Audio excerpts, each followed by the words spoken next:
Welcome to this explainer. Okay, so today we're gonna completely shatter your perception of one of the most famous landmarks on Earth. When you think of the Himalayas, you probably imagine the ultimate frozen wasteland, right?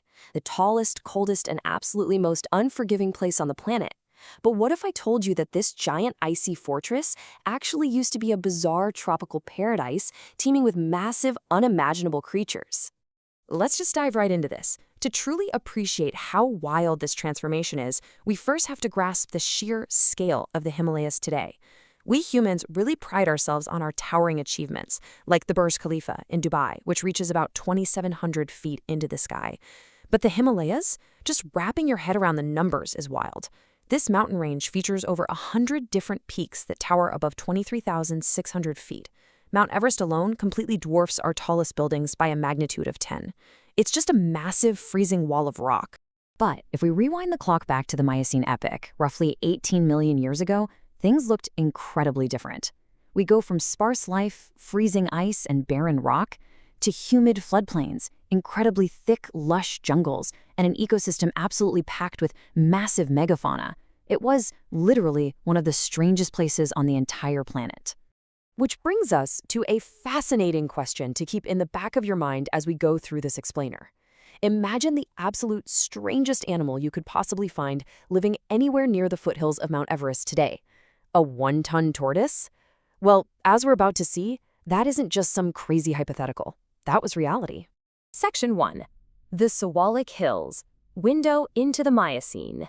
Stretching out for a whopping 1,500 miles, the Siwalik Hills act as our prehistoric time machine. Starting 18 million years ago, it was this warm, humid paradise. Then, moving into the late Miocene, we see a massive transition driven by geological uplift. Next, in the Pleistocene, terrifying predators like saber-toothed cats start showing up. And finally, around 600,000 years ago, we hit the Ice Age and the arrival of an unexpected species, us. But the absolute peak of prehistoric weirdness, that happened right there in the middle, during the late Miocene. Section 2. Prehistoric Bestiary, a bizarre rogues gallery. 3,000. That is the weight, in pounds, of the Civitherium. Just picture a really heavy, stoutly built giraffe, towering about 10 feet tall and weighing a massive 3,000 pounds. That's heavier than any giraffe recorded today. And on top of its head, it sported a set of large, moose-like antlers. These incredibly robust giants were built to graze and browse in this lush paradise, and they were likely using those massive antlers and powerfully muscled necks to battle over mates and fend off predators. And hey, remember that tortoise we mentioned a minute ago? Meet the Megalocheles. It could weigh up to 4 tons. This monstrous tortoise had a shell measuring nearly 6 feet 7 inches long and actually stood taller than the average human. Just think about that for a second. To sustain a body that massive, going off of modern tortoises, the Megalocheles would have had to consume over half a ton of vegetation every single year. It might have even stretched its neck to eat from low-hanging leaves, kind of like a giant armored giraffe. But it wasn't just bizarre giants out there. Our own distant relatives were wandering these jungles too. Take the Civipithecus, for example. This was a 5-foot-tall great ape. While its face heavily resembled its likely descendant, the modern orangutan, its body was actually more comparable to an oversized chimpanzee.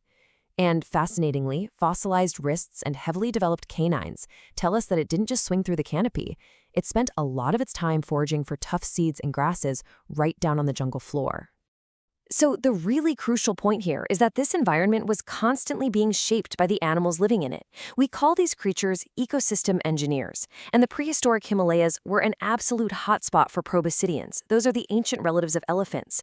We know of at least 5 different genera living here, including the Gomphotheria, a behemoth that could weigh close to 7 tons and possessed an incredibly bizarre set of 4 tusks. By simply existing, eating, and moving around, these multi-ton bulldozers physically terraformed the prehistoric landscape, creating clearings and paths that all the other species completely relied upon. Section 3. Apex Predators, Hunters of the Past. Honestly, I am incredibly glad none of us have to lose sleep over these monsters today. It is a horrifying roster of predators. First up, we have the Vishnuictus. Now, modern civets are generally pretty small cat-like animals, but the Vishnuictus, It was an 11-foot-long, 660-pound giant.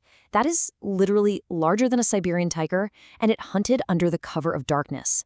Then you've got the Crocodylus palaeindicus, an 18-foot ancestral crocodile lurking in the high-altitude rivers. And finally, the Vinayakya nocturna, a terrifyingly large nocturnal feline. One second you're sleeping peacefully in the prehistoric jungle, and the next, well, you're tiger food.